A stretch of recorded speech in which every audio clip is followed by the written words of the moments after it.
आज आपण बनवणार आहोत ढेस्याची भाजी। ही राजगिराची ढेसे आहेत।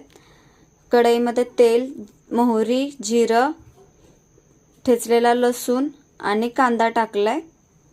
तो चांगला परतवून घ्यायचा आहे। नंतर त्यामध्ये धुतलेले ढेसे टाकलेत। हे ढेसे मी जाड असल्यामुळे त्याचे 4 भाग करून घेतलेत आणि असे केलेत।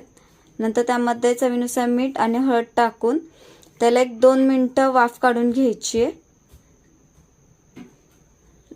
नंतर झाकण काढून त्यामध्ये घरगुती मसाला टाकायचा। इथे मी घाटी मसाला टाकलाय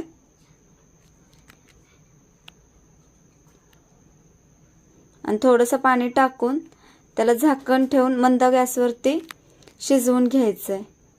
हे बघा पाणी आटत आलंय। नंतर त्यामध्ये शेंगदाण्याचं कूट टाकून पूर्ण आटवून घ्यायचंय आणि अशा पद्धतीने